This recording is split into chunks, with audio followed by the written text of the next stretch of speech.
Ruta 66. Un camino abierto a la esperanza. El que tiene una mentalidad un tanto cerrada y razona sin el debido conocimiento, se va a complicar la vida y se sentirá algo perdido.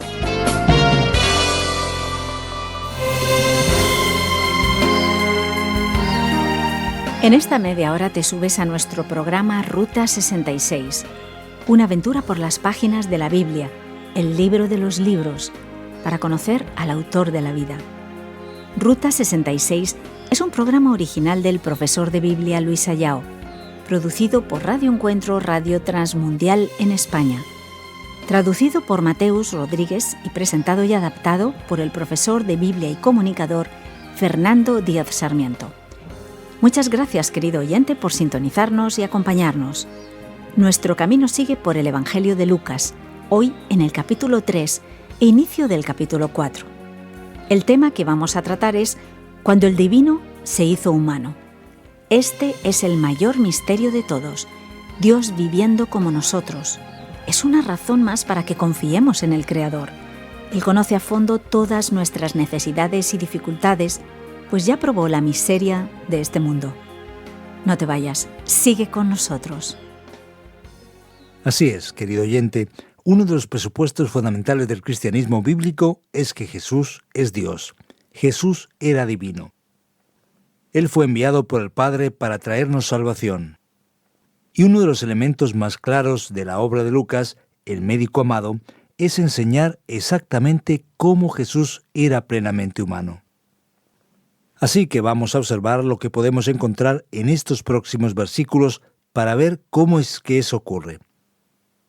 Inicialmente, como Jesús es presentado aquí de manera paralela a Juan el Bautista, que de hecho refuerza bastante el lado humano de Jesús, Jesús nace totalmente tal como cualquier niño nace, con el parto de su madre. Él tiene tía, tiene parientes, tiene madre. Juan el Bautista es su primo, y la similitud entre los dos nos llama la atención. Y tal como Jesús, que es el divino que se hace humano, que viene a traer la salvación, Juan el Bautista también tiene un papel importante en la historia bíblica. Él tiene una palabra especial sobre el ministerio de Jesús. Lucas, con su detallada descripción histórica, nos dice: en el año 15 del reinado de Tiberio César, Poncio Pilato gobernaba la provincia de Judea. Herodes era tetrarca en Galilea, su hermano Felipe en Iturea y Traconite, y Lisanias en Abilene. El sumo sacerdocio lo ejercían Anás y Caifás. En aquel entonces la palabra de Dios llegó a Juan, hijo de Zacarías, en el desierto. Vemos, por tanto, que nos encontramos ya varios años después de cuando Jesús tenía 12 años. Ahora estamos 18 años más adelante, y el texto entonces nos dice que Juan está allí en el desierto, que recorría toda la región del Jordán predicando el bautismo de arrepentimiento para el perdón de pecados. Juan ofrece un mensaje claro de un llamado al arrepentimiento. ¿Por qué?, podríamos preguntarnos. Porque en la práctica ceremonial común en el medio judío, la actitud que había era del cumplimiento de una religión meramente por su ritualismo y legalismo. Por lo tanto, el arrepentimiento debe ser un arrepentimiento real, no solamente un ritual. Así que Juan ofrece un mensaje directo repitiendo Isaías capítulo 40 que dice: voz de uno que grita en el desierto, preparad el camino del Señor, haced derechas sus sendas. Todo valle será rellenado, toda montaña y colina serán allanadas. Y entonces él sigue repitiendo el texto, que por cierto se menciona con bastante atención también en Mateo y Marcos. Él dice: y todo mortal verá la salvación de Dios, mostrando que ese arrepentimiento que nos lleva en la dirección correcta para acercarnos a Dios es algo que no se restringía al pueblo judío, sino que se extendía a toda la humanidad. Juan entonces decía claramente a todo el que iba a oírlo: camada de víboras, ¿quién os dijo que podríais escapar del castigo que se acerca? Producid frutos que demuestren arrepentimiento, diciéndoselo a aquellos que confiaban en el hecho de ser del pueblo de la alianza, del pacto, que creían que tenían una especie de protección espiritual solo por ser descendientes de Abraham. Y Juan sigue: y no os pongáis a pensar, tenemos a Abraham por padre, porque os digo que aún de estas piedras Dios es capaz de darle hijos a Abraham. Es más, el hacha ya está puesta a la raíz de los árboles, y todo árbol que no produzca buen fruto será cortado y arrojado al fuego. Y entonces ellos le piden orientación a Juan sobre qué significa ese arrepentimiento. Juan dice: el que tiene 2 camisas debe compartir con el que no tiene ninguna, y el que tiene comida debe hacer lo mismo. Algunos publicanos vinieron para ser bautizados y entonces preguntaron: ¿qué debemos hacer nosotros? No cobréis más de lo debido, le respondió. Una persona arrepentida que está volviendo a Dios tiene un cambio de comportamiento. Y los soldados preguntaban: ¿y nosotros qué debemos hacer? No extorsionéis a nadie ni hagáis denuncias falsas, más bien conformaos con lo que os pagan. Y todos se preguntaban: ¿no será que Juan, que manifiesta este mensaje tan extraordinario, será el Cristo? ¿No será el divino que se hizo humano? No, no y no. Juan va a decir: yo os bautizo con agua, ilustrando esa purificación, pero está por llegar uno más poderoso que yo, a quien ni siquiera merezco desatarle la correa de sus sandalias. Él os bautizará con el Espíritu Santo y con fuego. Lo cual veremos que se cumple plenamente en Hechos, recordando también que el fuego es una referencia aquí al juicio, conforme al versículo 17, cuando dice que Él va a limpiar su era y recogerá el trigo en su granero y quemará la paja con fuego. Y entonces vamos a observar el ministerio extraordinario de Juan, que el texto dice también que reprendía el comportamiento de Herodes y Herodías, lo cual se detalla con más atención en Marcos capítulo 6. Pero Juan no es el Cristo. Él no es el divino que se hizo humano. Entonces el texto sigue adelante después de dar la debida instrucción, caminando en su enfoque directamente hacia la persona de Jesús. Mientras el pueblo se bautizaba, Jesús también fue y el cielo se abrió. Imagínatelo, querido oyente. Y cuando él oraba, el Espíritu Santo descendió con forma física, como una paloma, y vino una voz del cielo que dijo: Tú eres mi Hijo amado, estoy muy complacido contigo. Dios pone su sello de aprobación completo diciendo que Jesús es de hecho su enviado. Aquí el cielo alcanza la tierra, porque el divino se hizo humano. Cristo es Dios entre nosotros, y entonces aparece una genealogía bastante detallada. Jesús tenía unos 30 años cuando comenzó su ministerio. Era hijo, según se creía, de José, hijo de Elí, y su genealogía retrocede hasta llegar al final del capítulo, en el versículo 38, que dice: hijo de Enós, hijo de Set, hijo de Adán, hijo de Dios. ¿Qué significa eso? Tenemos 4 evangelios y 2 genealogías, una en Mateo y otra aquí en Lucas. En Mateo la genealogía va hasta Abraham, porque quiere enseñar que Jesús es descendiente del primer hebreo, aquel que tenía la alianza de Dios, que inició el pacto de Dios con su pueblo. Y Jesús también se demuestra como el Hijo del Hombre, como humano. Sí, como el divino que se hizo humano. La genealogía detallada de Jesús va a llegar a Adán, mostrando que su vínculo aquí es con la humanidad, reforzando el lado humano de Cristo Jesús. A continuación, el capítulo 4 va a hablar inicialmente de aquello que hemos visto también en Mateo y en Marcos, que es la tentación de Jesús. ¿Por qué es tan importante reforzarlo? Porque muchas personas piensan que Jesús es tan divino, tan espiritual, tan fuera de este mundo, que hacer cualquier cosa en contra de él, como presentarle a Jesús una tentación, quizás no tuviera sentido. ¿Quién puede tentar a una divinidad plena y sin cualquier limitación? Pero como Jesús también es absolutamente humano, 100% divino, 100% humano, la tentación tendrá sentido. Por eso el texto dice que el Espíritu Santo lleva a Jesús al desierto. Él está lleno del Espíritu Santo y se queda allí 40 días y le tienta el diablo. Es la tentación. Lo conocemos y vamos a recordarlo aquí. Es cuando el diablo le dice a Jesús que si él es el Hijo de Dios, entonces debía transformar una piedra en pan. Jesús contesta: no solo de pan vive el hombre. Jesús no acepta el uso indebido e incorrecto de la palabra divina como hace el diablo y cita la Escritura. A continuación, el diablo lleva a Jesús a un lugar alto, enseña los reinos del mundo y dice que se lo daría todo si Jesús adorara al propio diablo. Jesús entonces responde nuevamente con la Escritura, afirmando que solo está permitido adorar a Dios. Solamente a Él debemos rendir culto. De hecho, el texto viene de Deuteronomio 6, el famoso pasaje del Shema Israel. Escucha Israel, Adonai es nuestro Señor, Adonai es uno. Esta es la mención más clara del monoteísmo en el Antiguo Testamento. Entonces el diablo finalmente se acerca y dice: si eres el Hijo de Dios, tírate de aquí, es decir, desde lo alto del templo, porque mira, está escrito aquí que los ángeles te van a proteger y guardar. Eso según la cita que viene del Salmo 91. Los ángeles con sus propias manos te levantarán para que no tropieces con piedra alguna. Jesús responde entonces: no pongas a prueba al Señor tu Dios, y cita una vez más la escritura de Deuteronomio 6. Así que el diablo, habiendo agotado todo recurso de tentación, lo dejó hasta otra oportunidad. A lo mejor hoy mismo has pasado por una tentación.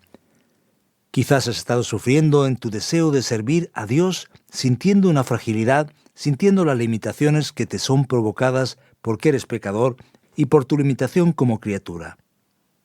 Jesús nunca pecó y jamás puede ser considerado pecador, pero Él comprende perfectamente lo que nos ocurre a ti y a mí. Él sabe lo que significa pasar por una tentación porque Él mismo sufrió una tentación intensa cuando estuvo entre nosotros y venció todas las tentaciones por la palabra de Dios. Es muy importante reforzar y todavía más resaltar que la historia de Cristo Jesús, particularmente en Lucas, nos enseña la verdad de lo que ocurre cuando el divino se hizo humano.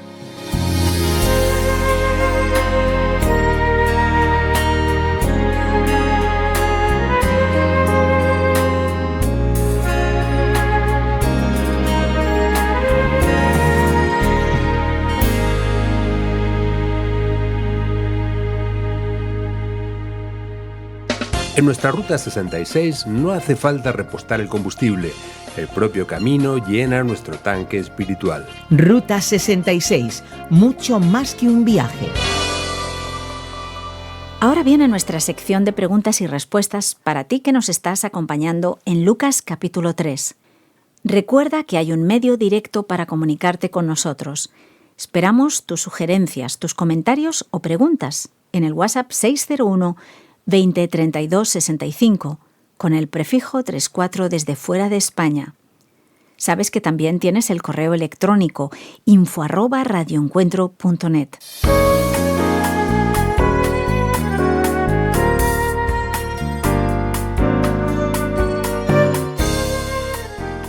Después de esta exposición pasamos a contestar algunas preguntas interesantes. ¿Qué nombres y qué personas son esas que mencionan al inicio del capítulo 3? Tetrarcas, también sumos sacerdotes. ¿Cómo entenderlos?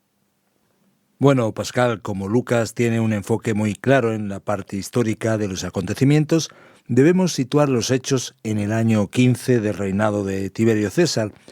Tiberio César, emperador romano, se menciona en el capítulo anterior con el nombre de César Augusto. Así que el autor está enlazando los hechos de acuerdo con la historia. Tiberio César es el emperador de Roma, y recordemos que Roma dividía su gran imperio en provincias menores. Así que Poncio Pilato es el gobernador de Judea, la región de Israel y de Palestina. Una provincia mayor se dividía en 4 partes, y quien cuidaba, administraba y supervisaba cada cuarta parte era un tetrarca. Por lo tanto, tenemos aquí a Herodes, el tetrarca de Galilea, a Felipe su hermano, que es tetrarca de Iturea y Traconite, y a Lisanias, tetrarca de Abilene. Por tanto, aquí tenemos a los 4 que están a cargo de la región bajo administración romana. Por lo tanto, de esta manera podemos entender lo que está ocurriendo en el escenario histórico y geográfico de Lucas en el capítulo 3. El versículo 2 es llamativo. Habla de los sumos sacerdotes, Anás y Caifás. ¿Había 2 entonces? ¿Se podía jugar con 2 sumos sacerdotes para ganar el partido?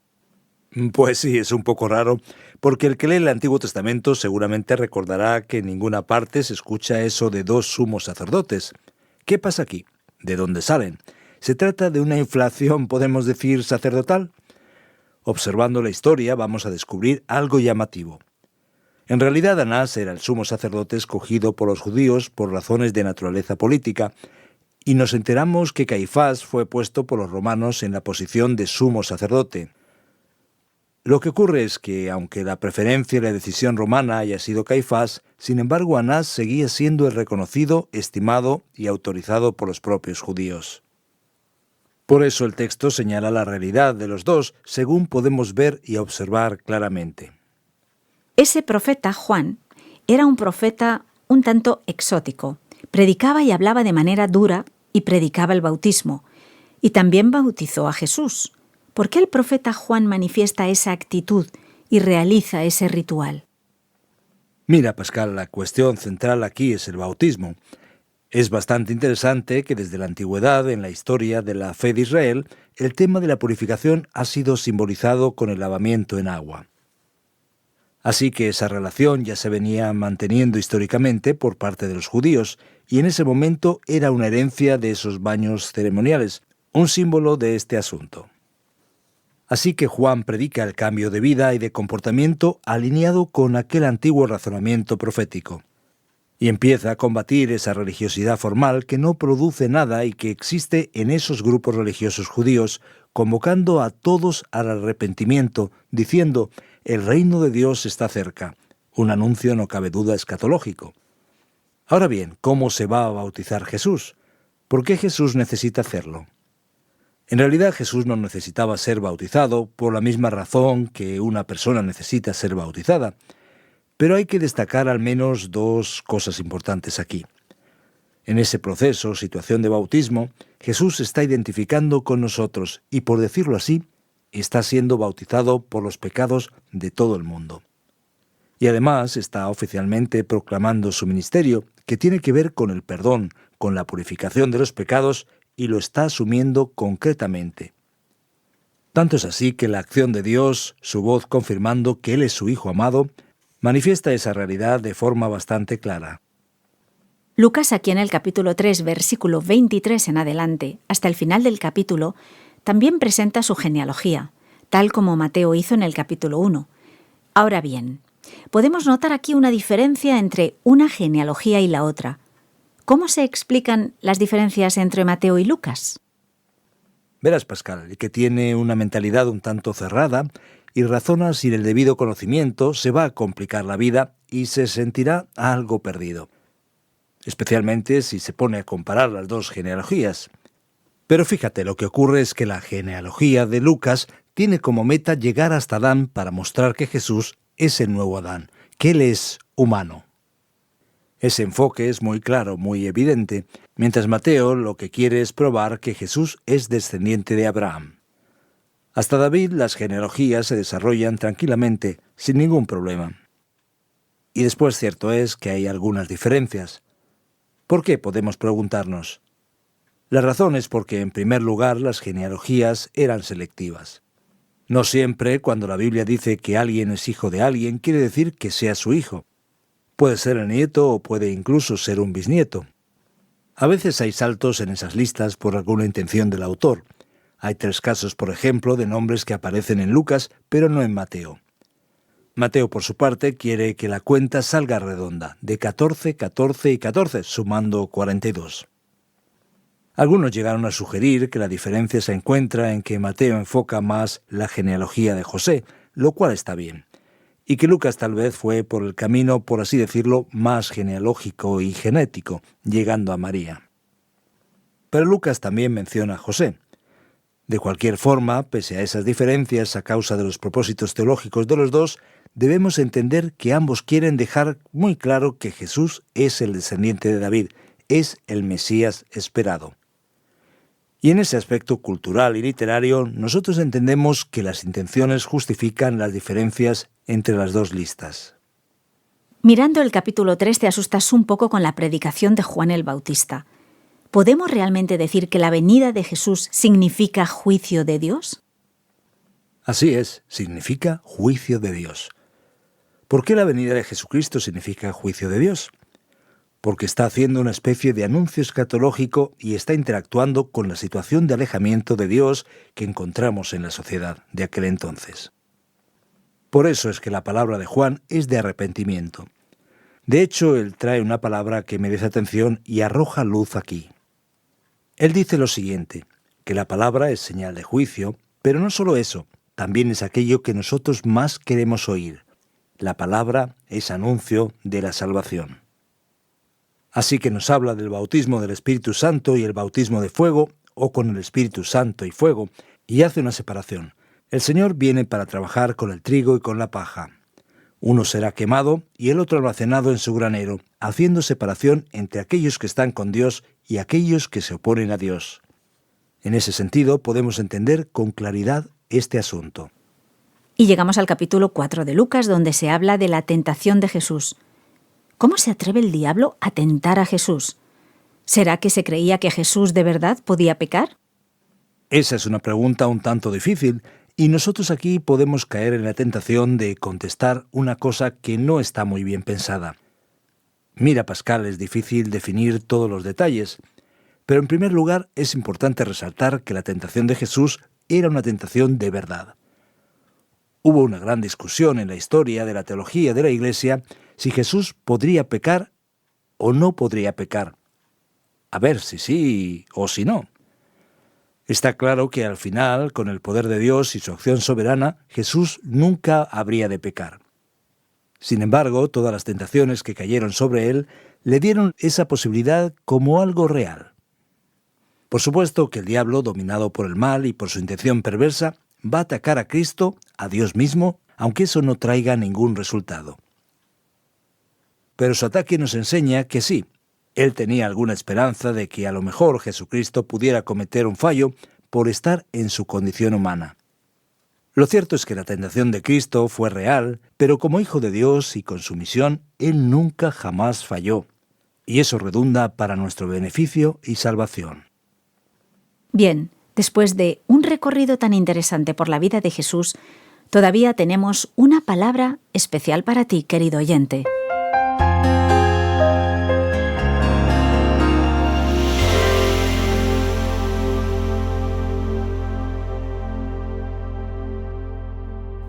Hoy en Ruta 66 hemos viajado juntos por Lucas capítulo 3 y también la primera parte del 4. Hemos hablado, como recordarás, sobre el tema cuando el divino se hizo humano. Así es, hemos visto el ministerio de Juan el Bautista, el bautismo y la genealogía de Jesús y las tentaciones terribles de Satanás contra el Hijo de Dios. Mi querido oyente, presta atención a la gran verdad, a la aplicación de todo lo que hemos estudiado hoy. Dios entiende todas nuestras dificultades y nuestros problemas y sabe de las luchas y tentaciones que enfrentamos. Al fin y al cabo, Cristo también fue tentado cuando Él, Dios, se hizo humano.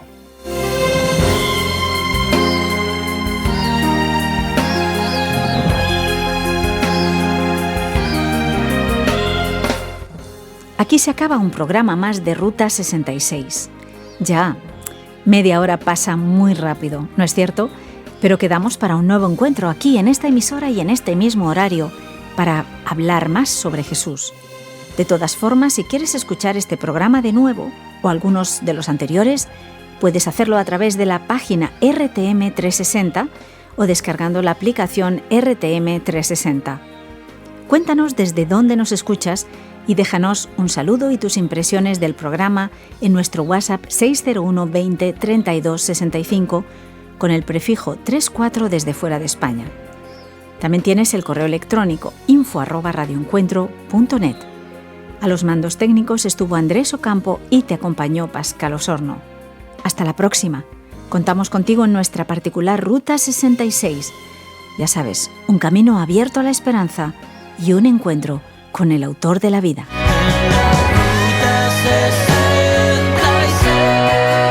Descarga la app de Ruta 66 y sigue RTM Ruta 66 en las redes sociales.